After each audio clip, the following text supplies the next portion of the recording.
Welcome to special drive. Andhra Pradesh రాజధాని అమరావతి మరోసారి శంకుస్థాపనకు సిద్ధమైంది. ప్రధానమంత్రి నరేంద్ర మోడీ దశాబ్దం తర్వాత అమరావతికి రెండోసారి శంకుస్థాపన చేస్తున్నారు. దీనికోసం ప్రభుత్వం హై ప్రొఫైల్లో ఏర్పాట్లు చేసింది. దేశంలోనే అమరావతిని గొప్ప నగరంగా తీర్చిదిద్దుతామని ఒకప్పుడు ఎన్డీఏ ప్రభుత్వం ప్రచారం చేసింది. నగర అభివృద్ధి కోసం 65,000 కోట్ల నిధులను కేటాయించింది. దీంతో అమరావతి వంటి మెగా ప్రాజెక్టులకు పదే పదే అడ్డంకులు ఎందుకు ఎదురవుతున్నాయనే ప్రశ్నలు తలెత్తుతున్నాయి. ఇవాళ ప్రధాని మోడీ అమరావతి రాజధాని ప్రాజెక్టు పనులను తిరిగి ప్రారంభించనున్నారు. ఈ కార్యక్రమానికి పలువురు జాతీయ, అంతర్జాతీయ ప్రముఖులు హాజరు కానున్నారు.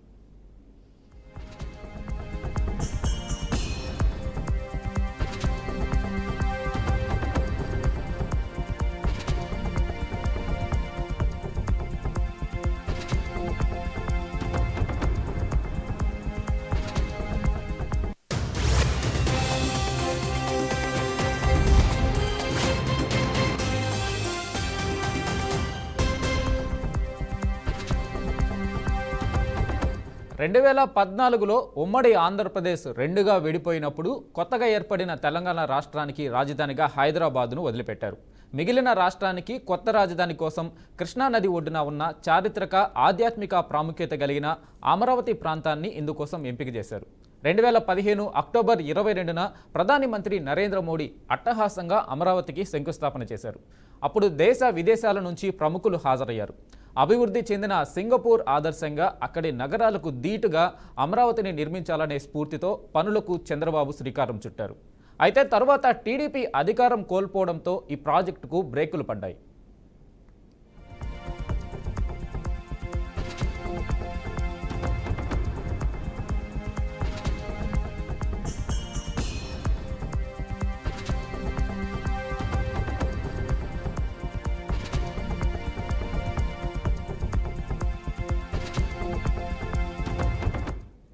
అమరావతికే ప్రధాని మోడీ రెండోసారి శంకుస్థాపన చేస్తున్నారంటే పొరపాటే. ఇలాంటి శంకుస్థాపనలు దేశంలో మోడీ చేతుల మీదుగా పదే పదే ఇతర ప్రధాన ప్రాజెక్టుల విషయంలోనూ జరిగాయి. 2015లో ఢిల్లీ ఎన్సీఆర్లోని తూర్పు ఎక్స్ప్రెస్ వేను మొదట శంకుస్థాపన చేశారు. ఆ తర్వాత నిర్మాణ జాప్యాలు, భూసేకరణ సమస్యల కారణంగా 2017లో తిరిగి మళ్లీ అదే ప్రాజెక్టుకు మోడీ శంకుస్థాపన చేశారు. చివరకు ఈ ప్రాజెక్టు 2018లో పూర్తి చేసుకుని ప్రారంభించబడింది. 2020లో ప్రారంభించబడిన ఉత్తరప్రదేశ్లోని Purvanchal expressway, Bundelkhand expressway కూడా 2 సార్లు శంకుస్థాపనలు చేయబడ్డాయి.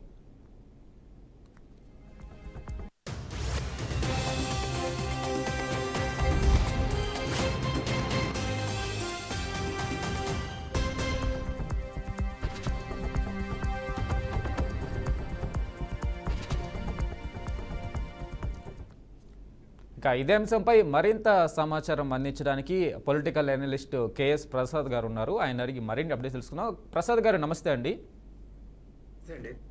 సో అయితే ప్రధాని నరేంద్ర మోడీ ఈరోజు రెండోసారి అమరావతి పనుల శంకుస్థాపన కార్యక్రమానికై రాబోతున్నారు. సో ఈసారైనా సరే అమరావతి ముందుకి వెళుతుందా?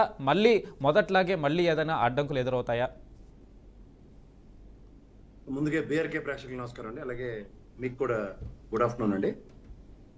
ఒక విషయం నేను చెప్పగలనండి. నరేంద్ర మోడీ ఆయన 10+ దిస్ 1 ఇయర్ ట్రాక్ రికార్డు చూస్తే ఏ పనైనా చెల్లి పెళ్లి జరగాలి మళ్ళీ మళ్ళీ అన్నట్టు 2-3 సార్లు శంకుస్థాపనలు చేస్తారు, కానీ ఏ పని పూర్తి చేయట్లే.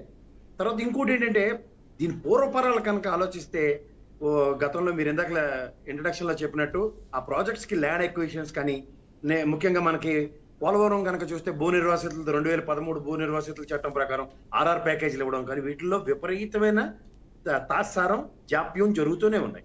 సో వీటి కారణంగా ఏ ప్రాజెక్ట్ అయినా ముందుకెళ్ళడానికన్నా 10 అడుగులు వెనక పడి నిదానంగా ముందుకు అడుగులు వేస్తూ ఉంటాయి. సో మనం ఎప్పుడైతే ప్రపంచం తలదిన్నేది కొత్త నగరాలు నిర్మించే అంత సామర్థ్యం మన దగ్గర ఉందా అన్న ప్రశ్నకి ఈరోజు ప్రజాస్వామ్యంలో కొత్త నగరాలు నిర్మించుకునే అంత స్థాయి ఇంకా ఎదగలేదన్న విషయం కూడా గ్రహించకుండా కొత్త నగరాలతో పోటీలు పట్టుకుని న్యూయార్క్ నగరం కన్నా పెద్ద రాజధాని కడతాం, ఇలాంటివన్నీ చెప్తుంటే కొంచెం ఆలోచించవలసి వస్తుంది. And apart from all that, ఇవాళ మీరు ఏదో ఒక కాలక్షేపం కార్యక్రమం తప్ప ఇంకేముంది చెప్పండి. 38 కోట్లు 39 కోట్లు పెట్టి కంపలు కొట్టారు. ఆ బ్రిడ్జ్ ఏదో ముందు చెప్పిన దానికన్నా విభిన్నంగా బ్రిడ్జ్ కట్టారు. ఇప్పుడు మళ్ళీ ఉన్న బిల్డింగ్లు, ఎగ్జిస్టింగ్ బిల్డింగ్ లో 10 years బట్టి ఆల్మోస్ట్ ఫంక్షనింగ్ అవుతున్నా సరే ఇంకా వినూత్న తరహా ఐకానిక్ బిల్డింగ్స్ కడతామని చెప్తున్నారు.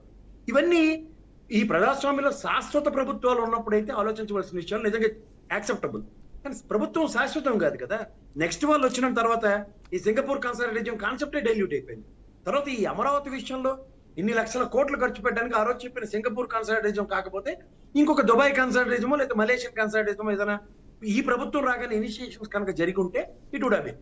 కానీ ఇది ప్రపంచ బ్యాంకుల నుంచి అప్పులు తీసుకొచ్చి మన సామర్థ్యానికి మించిన అప్పులు ఆల్రెడీ 14 లక్షల కోట్లు 10 లక్షల కోట్లు అప్పులు అని చెప్పి బొంబాడింగ్ చేసి అధికారం వచ్చిన తర్వాత కూడా మళ్ళీ అప్పులే చేసి మళ్ళీ రాజధానిని కడతాం మన దగ్గర.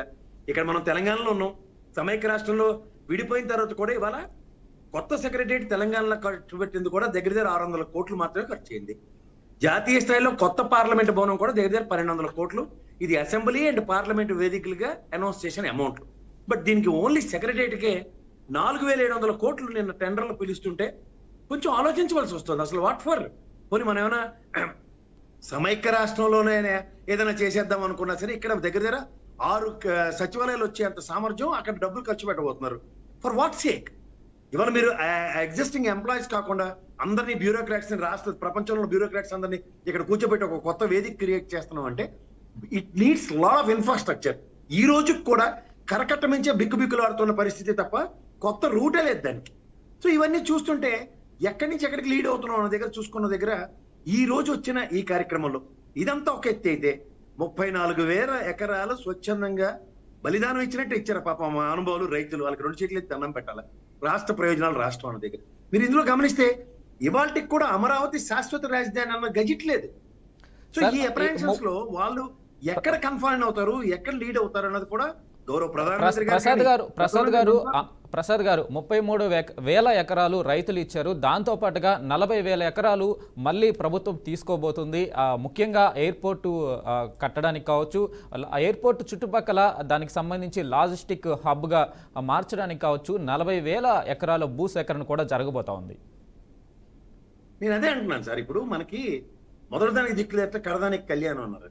అలాగే నిన్న సింహాచలం అప్పన్న సన్నిధిలో ఆ దేవదేవుడి సన్నిధిలో వీళ్ళు డెసిషన్ తీసుకున్న 4-5 రోజుల్లో కట్టిన గోడ ఎలా ఉందో చూసిందో పక్కన పడేపోయింది. అది ప్రాణ నష్టం కూడా జరిగింది. అలాగే టెంపరీ భవనాలు అని చెప్పి కట్టిన దానికి ఎన్ని వేల కోట్లు ఖర్చు పెట్టారో అందరికీ తెలిసిన విషయమే. దాని అవుట్కమ్ చూసాం కదా. కనీసం స్ట్రక్చరల్ ఎఫెక్టివ్నెస్ కూడా లేకుండా లీకేజ్లు ఇవన్నీ గమనించుకుంటూనే ఉన్నాం. సో ఇట్లాంటి కాంపిటెన్సీ లెవెల్ లేని దగ్గర ఓవర్ ఎగ్జాస్టరేషన్స్ తో వీళ్ళు పనులు చేస్తామంటే ఎంతవరకు సమంజసం? ఒక పునాది రాయి, ఒక శాంచుటీ గౌరవ ప్రధానమంత్రి గారు వచ్చి చేసిన పునాది రాయికి ఇన్ని రోజులు ఇంత ఆక్రందన అనుభవించిన రైతులకి ఎవరు వచ్చి పరిరక్షించారు చెప్పండి? I'm not saying that we are in federal system. ఈ ఫెడరల్ సిస్టమ్ లో రాష్ట్ర ప్రయోజనాలు, రైతు ప్రయోజనాలు, స్వచ్ఛందంగా భూదానం ఇచ్చిన రైతుల్ని ఎవడొచ్చి పరిరక్షించారు చెప్పండి? సార్ 33,000 ఎకరాలు ఏదైతే రైతులు సార్ ప్రసాద్ గారు 33,000 ఎకరాలు ఏదైతే రైతులు ఇచ్చారో అప్పుడు శంకుస్థాపన చేసినప్పుడు ప్రధాని వచ్చాడు, ప్రధాని రావడం జరిగింది. అయితే 60,000 కోట్ల రూపాయలు కేంద్రం నుంచి అమరావతి నగర నిర్మాణానికి ఇస్తామని చెప్పేసి ప్రధాని అప్పుడు ప్రకటించడం జరిగింది. సో 60,000 కోట్లు ఏమయ్యాయి? 60,000 కోట్లు వచ్చిందంటే అమరావతి రాజధాని బ్రహ్మాండంగా కట్టుండేవాళ్ళు. సో 60,000 కోట్లు ఇస్తారని ఆ రోజు ఇచ్చిన ప్రధాని హామీ ఏమైంది? మళ్ళీ ఈరోజు మళ్ళీ అలాంటి హామీలు ఇవ్వడంలో ఏదైనా హామీ ఇస్తే అది నమ్మగలిగే పరిస్థితి ఉంటుందా? కొన్ని మాటలు నీటి మూటలు అంటారు తెలుసు కదా. పెద్దల మాటలు నీటి మూటలు అయిపోయి ఆ రోజు ఆయన సింబాలిక్ గా చెమ్ము నీళ్లు మట్టి తెచ్చి మనం మాన పోసాడు కానీ రూపాయి ఇవ్వలేదు. మీరు కొత్తగా 65,000 కోట్లు ఎక్కడి నుంచి ఇస్తారన్నది నాకు ఇప్పటిదాకా నేనైతే ఎప్పుడు వినలే. మీరు కొత్తగా చెప్తున్నారు కాబట్టి ఓకే. ఆ మాట అన్నదానికి కూడా ధన్యవాదాలు కూడా చెప్పడానికి నోరు రావట్లేదు. ఎందుకంటే ఇవాళ వరల్డ్ బ్యాంక్ నుంచి కానీ ఏషియన్ మార్కెట్ బ్యాంక్ నుంచి అప్పు తెచ్చుకోవడానికి పూచీకత్తు తప్ప కేంద్ర ప్రభుత్వం నుంచి అమరావతి పట్ల చిత్తశుద్ధి కానీ దాని మీద కన్సర్న్ కానీ వాళ్ళ దగ్గర ఏం కనబట్టలే. అపార్ట్ ఫ్రమ్ ఆల్ దట్ నిన్న కాక మొన్న నారాయణ గారు మాట్లాడుతూ కూడా దగ్గర 4,000 ఎకరాల్లో 2,000 ఎకరాల్లో దాన్ని అమ్మి అప్పు తీర్చడానికి అన్న దగ్గర స్వచ్ఛందంగా వాళ్ళ భూమి దేనికి ఇచ్చారు? అండ్ మోర్ ఇవాళ మీరు 40,000 ఎకరాలు అగైన్ ల్యాండ్ ఎక్విజిషన్ అంటున్నారు. దేనికి? ఎయిర్పోర్ట్ అన్న దగ్గర. ఇప్పుడు మనం హైదరాబాద్ లో ఉన్నాం సార్. బేగంపేట ఎయిర్పోర్ట్ ఉండేది ఇంటర్నేషనల్ ఎయిర్పోర్ట్. ఇది మూసేస్తారు కానీ శంషాబాద్ ఎయిర్పోర్ట్ ఓపెన్ అవ్వలే కదా. అప్పుడు ప్రఫుల్ పటేలే సెటెడ్ ఆన్ ద హెడ్. ఇది క్లోజ్ అయితే నిద్రపోలే వాళ్ళు. ఇప్పుడు కూడా గన్నవరం ఎయిర్పోర్ట్ కి ఎంత ల్యాండ్ ఎక్విజిషన్ జరిగిందో తెలుసు. గన్నవరం ఎయిర్పోర్ట్ ఇంటర్నేషనల్ ఎయిర్పోర్ట్ అని తెలుసు. ఇవాళ గన్నవరం ఎయిర్పోర్ట్ ను మూసేసి అమరావతి దగ్గర కొత్త ఎయిర్పోర్ట్ కట్టడం ఇదేమైనా మనం ఏమైనా బాగా అభివృద్ధి చెందిపోయిన ఫ్లరిషింగ్ స్టేట్ కంట్రీ కింద అభివృద్ధి చెందుతున్నాం సార్. నిన్న చూడండి, నేను జిఎస్టీ కౌన్సిల్ రిలీజ్ చేసిన వసూల్లో -3% ఉన్నాం. It is a miserable and pathetic going on as far as GDP, GSDP contributions are concerned, including GST వసూళ్లు కూడా. This is what the financial situations of respect to state. దీన్ని దృష్టిలో ఉంచుకుని పెనుభారాలు ఎక్కడి నుంచి తెచ్చి నెత్తికేసుకుంటాం నాకైతే అర్థం కావట్లేదు. పోనీ ఒక సెంట్రల్ గవర్నమెంట్ మీరు ఇందాక అన్నట్టు 65,000 కోట్లు గ్రాంట్ ఇస్తుంది, ఎక్స్ట్రాడినరీ బిల్డింగ్స్ కడతామంటే ఎక్కడి నుంచి ఏ ప్రతిపాదనలు వస్తున్నాయి తెలుసు నాకు అర్థమే కావట్లేదు సార్ అసలు. నిన్న వైజాగ్ లో ఓపెన్ చేసిన ఐకానిక్ టవర్స్ కూడా, మిలినియం టవర్స్, ఐకానిక్ టవర్స్ దగ్గర దగ్గర 2 లక్షల క్యూబిక్ మీటర్ల విస్తీర్ణం వేకెంట్ గా ఉన్నాయి, ప్లగ్ ఇన్ ప్లే. ఎక్కడి నుంచి ఇండస్ట్రియలైజేషన్ జరుగుతున్నాయి? ఏపీఐడిసి ల్యాండ్, ఎస్సీజెడ్ ల్యాండ్లు అన్ని నిరుత్తరకంగా పడి ఉన్నాయి. ఇది ఓన్లీ ల్యాండ్ పూలింగే జరుగుతుంది. అమాయకులైన రైతులు 1,00,000 ఎకరాలు ఈ పర్యావరణం గురించి ఊగిపోయే మేధావులందరూ ఎక్కడున్నారో నాకు అర్థం కావట్లే. వ్యవసాయ క్షేత్రాలు 1,00,000 ఎకరాలని నిర్దాక్షిణ్యంగా నిర్వీర్యం చేస్తున్నాం అమరావతి రాజధాని అని పేరు పెట్టి. నిజంగా రాష్ట్రానికి ప్రైడే రాజధాని. కానీ ఈ ప్రధానమంత్రి గారు కానీ, ముఖ్యమంత్రి గారు కానీ, ఇప్పుడున్న డిప్యూటీ ముఖ్యమంత్రి గారు, వీళ్ళు ముగ్గురు త్రయంలో గజిటిప్పించలేకపోతారు అమరావతి శాశ్వత రాజధాని అని. నిన్న కూడా రైతులు మళ్ళీ వెళ్ళి వాళ్ళ ఆక్రందన వెలిబుచ్చుకున్నారు గౌరవ ముఖ్యమంత్రి గారి దగ్గర. ఇది ఎంతవరకు సముచితం సార్ చెప్పండి? సార్ ఇప్పుడు ఇన్విటేషన్ మీద ఉన్న శ్రద్ధ దీనికి గ్యారంటీ గజిట్ ఇవ్వండి సార్, ఇది శాశ్వత రాజధాని చెప్పడం లేదా? ప్రతిసారి సర్వే ఆఫ్ ఇండియాలో గుర్తించారని డిప్యూటీ హోమ్ మినిస్టర్ నుంచి హరికథలు వెంటనే తప్ప మనం ఏం పాపం చేసాం సార్? అనకుండా మన ఇష్టానుసారం కాకుండా మన వ్యక్తిగత భావాలను కూడా అనగజొక్కి రాష్ట్రాన్ని విభజించి ప్రసాద్ గారు జీవితాంతో మనం తమిళనాడు నుంచి దాన్ని ఎగలేయాలి. కర్నూలు పెట్టుకుంటా అంటే ఒప్పుకోరు, విజయవాడ అంటే ఒప్పుకోరు, హైదరాబాద్ తీసుకొచ్చి ప్రతిసారి కేంద్ర ప్రభుత్వ దాష్టికాలికి బలవుతున్న గౌరవ ఆంధ్రప్రదేశ్. దీంట్లో మనం ఎక్కడికైనా మన అరణ్యోధన కాకుండా కాలుష్య కూడగొట్టగలిగిన సరికలు ఏమవుతుంది సార్? ప్రసాద్ గారు, అమరావతి రాజధానిగా ప్రకటించినప్పుడు, మొట్టమొదట ప్రకటించినప్పుడు మీరు ఏదైతే చెప్తున్నారో అమరావతి అవసరం లేదు, ఉన్న విజయవాడనో ఉన్న వైజాగ్నో రాజధానిగా ప్రకటిస్తే ఈ ఖర్చు ఈ భారం అంతా పైన పడదు అనుకున్నప్పుడు అప్పటి ప్రతిపక్ష నేతగా ఉన్న జగన్మోహన్ రెడ్డి కూడా దానికి అంగీకారం తెలపడం జరిగింది. మొట్టమొదట అయితే అంగీకారం తెలపడం జరిగింది. తర్వాత ఆ ల్యాండ్ పూలింగ్లో ఆ ఇన్సైడర్ ట్రేడింగ్ ఏదో జరిగిందని చెప్పేసి దానికి మళ్ళీ మీరు ఆ రోజు గౌరవ అపోజిషన్ లీడర్ జగన్మోహన్ రెడ్డి గారు ఫ్లోర్ ఆఫ్ ద హౌస్ లో చెప్పింది ఏంటంటే, ప్రభుత్వానికి సంబంధించిన ల్యాండ్ కనుక 30,000 ఎకరాలు ఉంటే దానికి అక్కడ రాజధాని పెట్టుకోవచ్చు. అది నాకు తెలిసి ఒకసారి నూజివీడి పరిసర ప్రాంతాలు, నెక్స్ట్ ఇక్కడ గుంటూరు పరిసర ప్రాంతంలో కొండవీడి ఏదో ఇది ఉంది కదా సార్, దాని కిందన. ఇదంతా ఎందుకు సార్? శ్రీకృష్ణ కమిటీ ఎక్కడ పెట్టమని చెప్పింది? రాజధాని ఎక్కడ పెట్టమని చెప్పింది సార్? ఒకసారి మీరే చెప్పండి. Amaravati is an derived project which was been mister Narayana గారు. నారాయణ కమిటీ డిసైడ్ చేసింది Amaravati, but it is not Srikrishna committee. అందుకే మన కేంద్ర ప్రభుత్వంలో ఉన్న కాంగ్రెస్ పల్లెత్తు మాట మాట్లాడుతూ ఫ్లోర్ ఆఫ్ ద హౌస్ లో, పార్లమెంట్ లో. మీరు గమనించారా? ఎందుకు? శ్రీకృష్ణ కమిటీ రిఫరెన్సెస్ ప్రకారం అమరావతి కాదు రాజధాని, కృష్ణ విజయవాడ రాజధాని చేయమంది, విజయవాడ పరిసర ప్రాంతాలు. సో ఈ కాంట్రడిక్షన్ లో కాంగ్రెస్ సపోర్ట్ నిర్వీర్యం, బీజేపీ వాళ్ళ అవకాశవాద రాజకీయాలకి ఎందుకంటే నీళ్లు మట్టిస్తే సరిపోయే పరిస్థితి తీసుకొచ్చారు. తర్వాత సోమవీరాజు గారు వెళ్ళి ప్రతిసారి పాలేసి కడుగుతారు, నీళ్ళు వేసి కడిగి. ఎవరికి ఉపయోగం అది? రైతుల ఆక్రందన వినరు, రైతుల ఘోషకు పట్టదు. దీనికి కేంద్ర ప్రభుత్వాలు పెద్దన్న పాత్రలు పోషిస్తామని చెప్పడం. ఎవరు అడిగారని రాష్ట్రాలు విభజించారు? ఇద్దరు కలిసిపోయి పెద్దమ్మ చిన్నమ్మ అని వాళ్ళే నాకు క్రియేటివ్ అండి మీకు క్రియేటివ్ అని కలిపి మా నెత్తికి ఆంధ్రప్రదేశ్ పడేసి ₹1 కూడా రాకుండా, ₹1 గ్రాంట్ ఇవ్వకుండా, విభజన హామీలు ఈ రోజుకి కూడా దిక్కు లేకుండా, సార్ ఒకటి మాకు అర్థం కావట్లేదు సార్ ప్రసాద్ గారు. అయితే రాజధాని మీరు అన్నట్లు విజయవాడని ప్రతిపాదించింది. అయితే విజయవాడకి దగ్గరలో ఉన్న భూములు ఎందుకంటే రాజధాని అని అంటే ఏంటి సార్? సెక్రటేరియట్, అసెంబ్లీ, ఏదైతే హైకోర్టు, ఇది ఒక్కటే కాదు కదా రాజధాని అని అంటే. అభివృద్ధి, సో ప్రాజెక్టులు రావాలి, కంపెనీలు రావాలి, అక్కడ రాష్ట్రం డెవలప్ అవ్వాలంటే కంపెనీలు రావాలి. కంపెనీలు రావాలంటే ఖచ్చితంగా వాళ్ళకి స్థలాలు ఇచ్చి ఎంకరేజ్ చేయాలి. సో అందుకని చెప్పేసి ఎక్కువ విస్తీర్ణం ఏదైతే ప్రభుత్వానికి స్థలాలు కావాలి కాబట్టి ఈ స్థల సేకరణ అమరావతిని ఎంచుకున్నది మనం ఎందుకు అనుకోకూడదు? ఎందుకంటే కంపెనీలకి స్థలాలు ఇవ్వకుండా కంపెనీలు రావు కదా. అయిపోయిందా సార్? ఇదే నక్కపుట్టి 4 ఆదివారాలు నేను చూడండి ప్రపంచం అన్నట్టుగా ఉంది మాట్లాడుతుంటే. ఎందుకంటే 4,24,000 ఎకరాల ల్యాండ్ బ్యాంక్ ఉందండి ఆంధ్రప్రదేశ్ ప్రభుత్వంలో. ఎస్సీజెడ్ల రూపంలో, ఎస్టీపీ ల్యాండ్లు కానీ, ఏపీఐసీసీ ల్యాండ్లు కానీ. రాష్ట్రం మొత్తం గురించి చెప్తున్నా. మీకు ఇంకో మాట చెప్తా సార్, 13 జిల్లాలతో కూడిన ఆంధ్రప్రదేశ్, 10 జిల్లాలు గ్రేటర్ హైదరాబాద్ తో కూడిన తెలంగాణ విభజించిన తర్వాత 350 కోట్లు ఆన్ అగ్రిగేట్, అంటే 7 జిల్లాలు వెనుకబడిన జిల్లాల కింద ఆంధ్రప్రదేశ్, 7 × 50 అంటే 350 కోట్లు 10 సంవత్సరాల పాటు ఇవ్వమని విభజన హామీల్లో ఉంది. అలాగే తెలంగాణలో 10 జిల్లాలకి 10 జిల్లాలు వెనుకబడినవే. ఇది చూడండి, మనం greater Hyderabad, A1 city, metro city అని చెప్తాం. ఇవన్నిట్లోని 7 జిల్లాల మూలాలు ఉన్నాయి. ఈ మిగిలిన ప్రాంతాలన్నీ వెనుకబడినగా కన్సిడర్ చేస్తూనే 7 జిల్లాలకి 500 కోట్ల చొప్పున వీళ్ళకిమ్మని ఉంది. ఎక్కడైనా రూపాయి ఇచ్చారా? అంటే మనం వెనకబడిన ప్రాంతం కింద ఎంత అభివర్ణించబడేమో గమనించుకోండి ఒకసారి. ఇక్కడ దగ్గర నవనగర నిర్మాణం ఇందాక బాగా చెప్పారు మీరు. ఏమని? రాజధాని అంటే ఒక సెక్రటరియట్, ఒక అసెంబ్లీ అండ్ హైకోర్టు. ఇదే మనకి ఇవి 10 సంవత్సరాలు తెలంగాణలో మనకి కామన్ క్యాపిటల్ కింద ఇచ్చినవి సార్. ఇంతకు మిగిలిన దాని మీద ఎదికే హక్కు మనకి ఇవ్వలే. మూడోది, మీరు ఇక్కడ హైదరాబాద్ లకడికపూల్లో ఉన్న సెక్రటరియట్ను అసెంబ్లీ తీసుకోండి, ఓల్డ్ సిటీలో ఉన్న హైకోర్టు తీసుకోండి.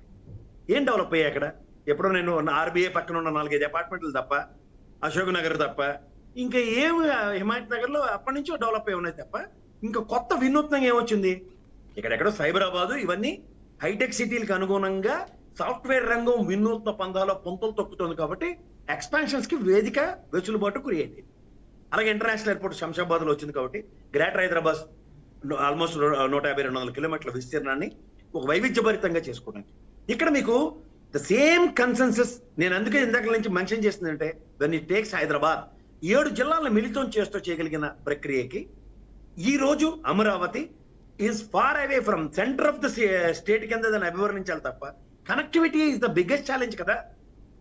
ఇప్పుడు Vijayawada, say for instance people can reach to Vijayawada, అక్కడి నుంచి local communication, again you need to bank and local autos or taxis whatever you name it. Sir Hyderabad లో కూడా సార్ హైటెక్ సిటీ ప్రారంభించిన మొట్టమొదట్లో అక్కడ కనెక్టివిటీ ఇప్పుడున్నంత గొప్పగా ఏం లేదు. హైదరాబాద్ లో హైటెక్ సిటీ ఉన్న ప్రాంతం కూడా సరైన కనెక్టివిటీ లేకుండా, సరైన అభివృద్ధి లేకుండా ఉండింది. సో అలాగే ఇప్పుడు అక్కడ డెవలప్మెంట్ అయింది. సో అక్కడ ల్యాండ్స్ ఏదైతే ఎక్కువ ఉండడం వల్ల కంపెనీలకి ఎక్కువ వెసులుబాటు కలిగింది. సో అదేవిధంగా అమరావతిలో కూడా ప్రస్తుతానికి కనెక్టివిటీ లేదు. అందుకనే అంతర్జాతీయ విమానాశ్రయం కడుతున్నాం అంటున్నారు. మరి అంతర్జాతీయ విమానాశ్రయం వస్తుంది, కంపెనీలు రావడానికి కూడా వెసులుబాటు ఉంటుంది, ఫ్యూచర్లో ఉంటుంది అని మనం ఎందుకు అనుకోకూడదు? మెంగడానికి మెతుకులు లేవటే వెనకటికి మేసాలకు సంపెంగను రేమన్నట్టు సార్. మనకి first of all hunger index లో దేశం ఎక్కడ ఉందో ఒకసారి కనుక్కోండి. అలా నిర్మలా సీతారామన్ చెప్పినట్టు ఆ మిలియన్ ట్రిలియన్ మీకు అర్థమైతే నాకు తెలియదు, కానీ చార్ట్ అకౌంటెంట్ అయినా సరే నాకు అర్థం ఆ భాష.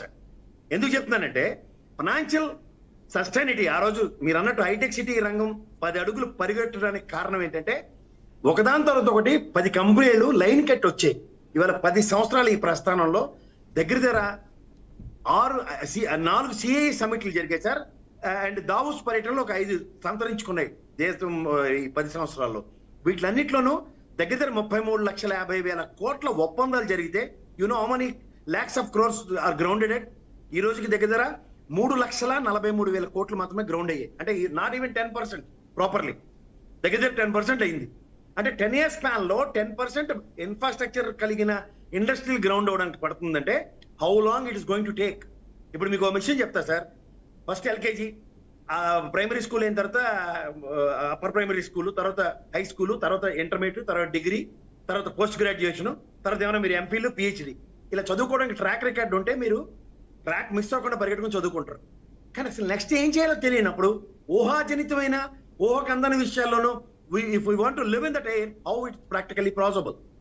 ఇప్పుడు ఒక మోస్ట్ హ్యాపనింగ్ థింగ్ అని పట్టుకుని పరిగెట్టడం చాలా ఇష్టం. ఇప్పుడు రిలే బ్యాట్లు ఉంటుంది, వెనకాతలో వచ్చి మన బ్యాట్లు ఇవ్వగానే మనం పరిగెట్టాలి, ఇది టాస్క్. అలా సాఫ్ట్వేర్ రంగం మొత్తం జూబ్లీ హిల్స్ నుంచి మొదలై ఎస్టీపీ పరిధిని మొత్తం గ్రేటర్ హైదరాబాద్ అంతా విస్తరించేంత సామర్థ్యం వచ్చింది. డౌన్ ద లైన్ విజన్ 2020 అంటే whatever you name it as. ఇవాళ మీకు గమనించుకోగలిగితే వరంగల్, ఆదిలాబాద్ దాకా విస్తరించుకోగలిగే ఇటుపక్క. So these things takes over a period of time. I'm not contradicting it, but దానికి సబ్జెక్ట్ ఏంటని అడుగుతుంది. ఇవాళ మీరు అంత అభివృద్ధి సంతరించుకోవడానికి ఇవాళ సాఫ్ట్వేర్ రంగం ఎంత కింద మీద పడుతుందో చూడండి. అంత దాకేంది సార్. ఇంత ఎక్స్పాన్షన్ ఉన్న, ఇంత డెవలప్మెంట్ జరిగిన హైదరాబాద్ లో కూడా మొన్న గచ్చిబౌలిలో సెంట్రల్ యూనివర్సిటీ ల్యాండ్లు తీసుకుందాం అంటే ఎంత నెగిటివిటీ వచ్చిందో చూశారు కదా. బికాస్ ద సర్టన్ థింగ్స్, ఇంకా ఇంత vacuum of land is available and not only that plenty of space is available where we are not able to provide the new companies. Why the hell you people are acquiring so much of land and apprehensions కి ప్రభుత్వం దగ్గర సమాధానం లేక తగ్గవలసి వచ్చింది. The same scenario ఇవాళ acquiring of 34,000 acres of land తర్వాత కూడా ఒక ప్రామినెంట్ గా, ఒక ప్రొడక్టివ్ గా, ఒక అబ్నార్మల్ గా ఏదైనా జరిగితే ఇది సరిపోవట్లేదు ఇంకా అని. ఇదేదో పెప్సీ యాడ్ లాగా దిల్ మాంగే మోర్ అని చెప్పి 34,000 ఎకరాలు అప్పనంగా ఇచ్చారు కాబట్టి ఇంకో 40,000 ఎకరాలు పక్కన ఉన్న వాళ్ళు అప్పనంగా ఇవ్వండి అంటే ఎందుకు? ఈ ప్రభుత్వం గ్యారంటీగా 20 ఏళ్ళు ఉంటుందని ఎవరైనా బాండ్ రాసి ఇవ్వగలరు ఇల్లు? Because we are living in democracy. నాకు నచ్చింది మీకు నచ్చాలని ఏమైనా రూల్ ఉందా సార్? ఇది రియలిస్టిక్ వేలో ఆలోచిస్తే మీకు ఒకటి నచ్చొచ్చు, నాకు ఒకటి నచ్చొచ్చు. నేను నా బిల్డింగ్ నాకు నచ్చినట్టు నేను కట్టుకోవచ్చు. ఇతనిది ఫాలో అవ్వాలని ఎక్కడుంది? పోనీ అవన్నీ ఏమన్నా సార్ writ of ఇప్పుడు mandamus 40,000 ఎకరాలు అన్నమయ్య తీసుకున్న డ్యామ్కి సార్ ప్రసాద్ గారు 33,000 ఎకరాలు తీసుకున్నారు, రైతులకి దగ్గర నుంచి పంటలు పండే భూమిని తీసుకున్నారు, మళ్ళీ 40,000 ఎకరాలు తీసుకుంటున్నారు.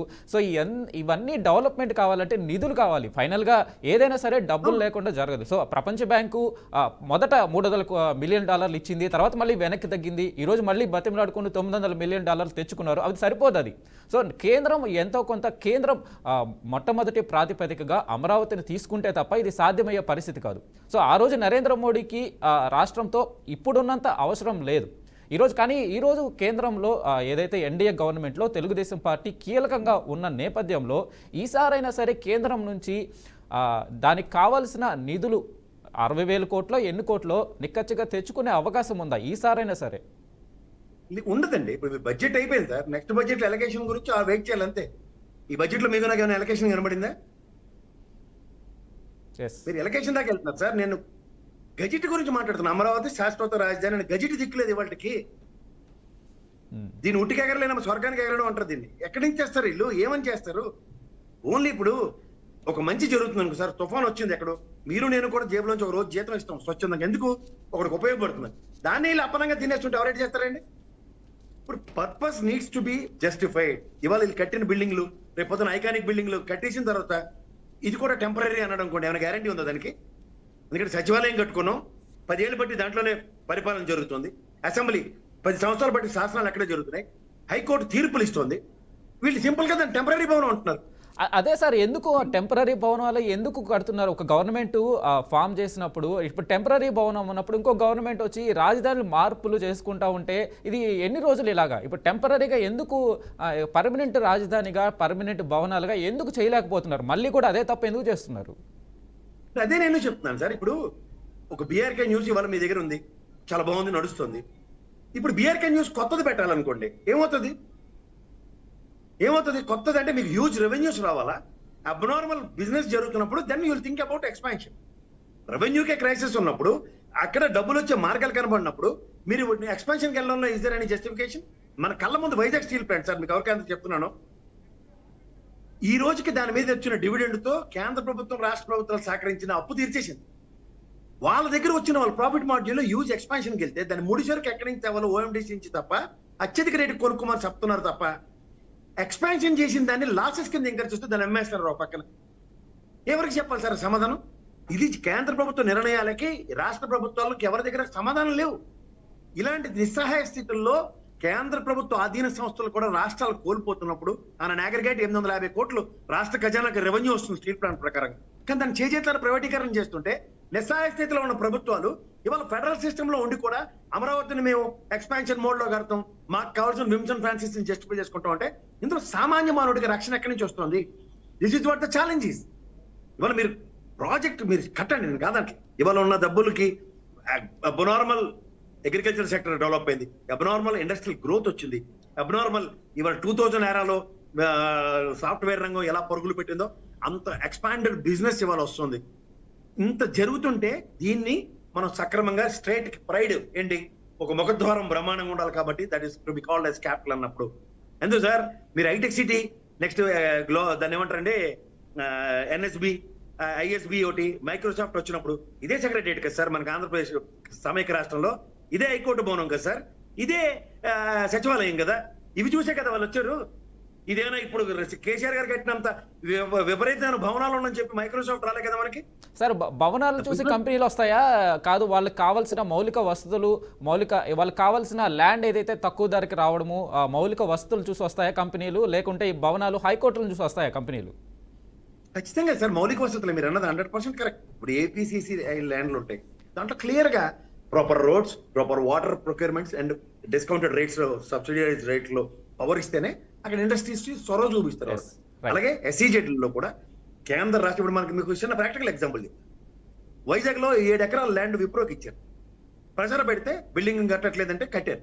కట్టి వాళ్ళు ఏం చేశారంటే రిజిస్ట్రేషన్ చేయలేదు. వాళ్ళు ఏం చెప్పారు, ఇనిషియల్ ప్రామిస్ 6700 మంది ఎంప్లాయీని ఇవ్వడానికి మాకు కావాలన్నారు, ఇచ్చారు.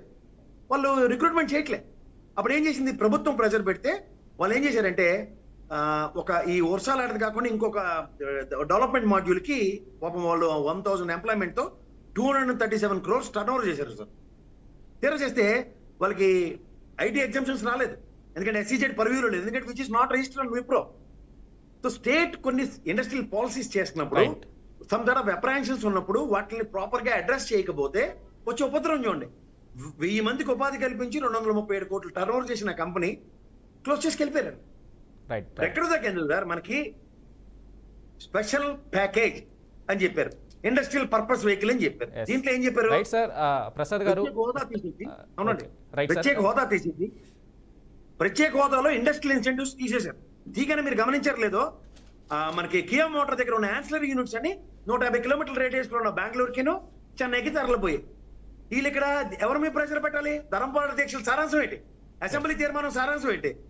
అంటిల్ అండ్ దెన్ ఈక్వలైజ్డ్ ప్రత్యేక హోదాకి ఇండస్ట్రియల్ ఇన్సెంటివ్స్ పాలసీస్ తో ఉన్న ప్యాకేజ్ ఇస్తేనే అన్నదే అసెంబ్లీ తీర్మానం. కానీ వాళ్ళు నచ్చినట్టు వాళ్ళు చేసినప్పుడు ధరంపాడు దీక్షలు చేసి కేంద్ర ప్రభుత్వం తిట్టడానికి దమ్ము ధైర్యం లేక రాష్ట్ర ప్రభుత్వం జగన్మోహన్ రెడ్డి తిట్టుకుంటున్నారు. జగన్మోహన్ రెడ్డి సార్ ప్రసాద్ గారు ఈసారైనా సరే కేంద్రం మీద ఒత్తిడి తేవడానికి అవకాశం ఉంది కాబట్టి ఎన్డీఏ గవర్నమెంట్లో కీలకమైన భాగస్వామిగా జనసేన కావచ్చు టీడీపీ ఉంది కాబట్టి ఈసారైనా ఏదైనా ఒత్తిడి తీసుకొస్తారని మనం కోరుకుందాం సార్. టైం లేదు కాబట్టి ప్రసాద్ గారు థ్యాంక్ యూ అండి మీ విశ్లేషణ అందించినందుకు. సో అయితే అమరావతి పనుల పునఃప్రారంభ కార్యక్రమానికైతే ఈరోజు ప్రధానమంత్రి రావడం ప్రాధాన్యత సంతరించుకుంది. సో ఈ భాగంగా ఎలాంటి హామీలు ఇస్తారనేది సర్వత్రా ఆసక్తి అయితే నెలకొంది. సో అయితే ఇది ఇవాళ special drive. Keep watching BRK news.